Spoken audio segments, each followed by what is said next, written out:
because these guys can be found in the United States from the north down to the south.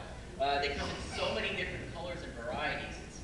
It's hard to tell them apart from other snakes. Casper here has yellow stripes on it. They come with stripes, they come with polka dots, they come with rings, they come in solid colors. There's a guy out there called the Scarlet King snake. He has the same colors as a coral snake, which is very venomous. But king snake isn't. He just uses it for protection because predators would see the colors and not want to go by him because they think they would get struck by him. But like I said, Casper here, he is a king. Albino snakes out in the wild really don't last all that long, guys. He's missing something that his brothers and sisters were born with. Does anybody know what it is? Begins with a C and ends in camouflage, maybe? Camouflage, guys? Yeah. Casper wasn't born with any camouflage, so he can't blend in with his environment. So he would only last about an hour or two.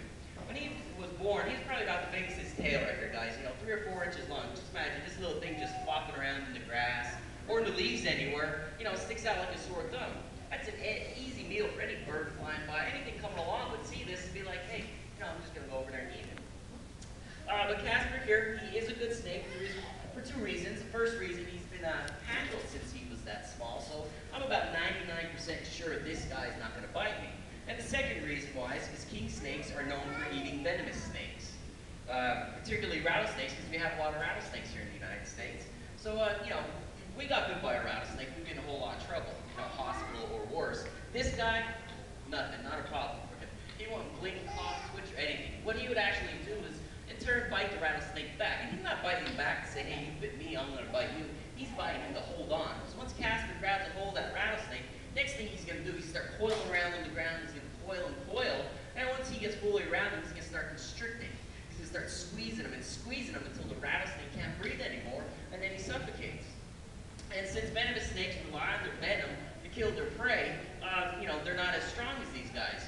They strike at their prey, they back up, they let it die, then they go and they eat it. These guys have to physically fight and struggle with to eat their food. So Casper here would win the battle, and then after he, noticed this rattlesnake wasn't fighting anymore, he'd leave him go. Then he'd come around to the head of the rattlesnake, open up his mouth, and suck him up like a big spaghetti, guys. I eat spaghetti, just suck him right down. But other than eating venomous snakes, this guy does like his regular rodents out there. His favorite here is mice, guys. Those little guys that run around. Yeah. And you're just wondering here, let me position his head here a little bit better. Casper right here, his head's really not all that big. It's about the size of my thumb, guys. How can he eat a mouse, which is usually bigger than my thumb? Well, snakes can eat something 5 times the size of their mouth. So if Casper wanted to, he could actually fit my fist inside his mouth, guys. Just a little reference for you, that'd be like you trying to swallow an inflated basketball. You can't do it, believe me. I tried it, you just chew on the leather a little bit, it tastes horrible, believe me. But how these guys do it is, our jaws are hinged by a bone, and our jaws chomp like this. These guys have tendons on the side of their jaws. They're like big rubber bands, that his jaw is allowed to go up like this. And at his bottom, he has a little slit that allows his bottom jaw to expand outwards also. So that's how they fit something 5 times the size of their mouth in there. And I said Casper here is a good snake because, you have him outside in your yard, he can take care of any rodent problems, guys. Any problem out there that you really don't want. Mice, rats, frogs, kids, cats, whatever out there that you really don't want, guys, Well, actually, I'm being really mean, guys. They don't eat cats. So those guys are safe, all right? But yeah, I call him a good snake, and my mother-in-law has a saying, guys. It's the only good snake is a dead snake.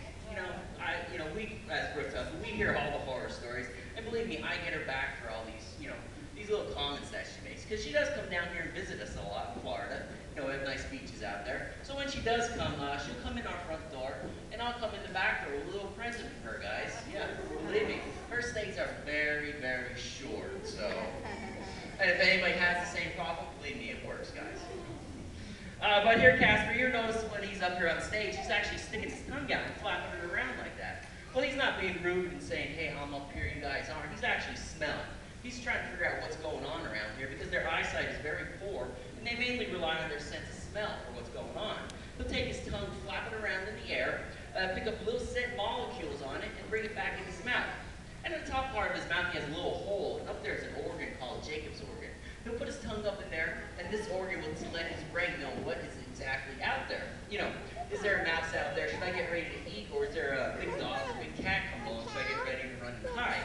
And if for some reason Casper had to take off running and hide, I'm going to show you his body right here, guys. You know, he's kind of skinny. Well, he is strong because he does have to fight for his food, but he is very, very fast. If you catch this guy out in the grass, you know, see him out there, I should say, because you're not going to catch him because he's going to take off running. You're going to have a hard time getting him down.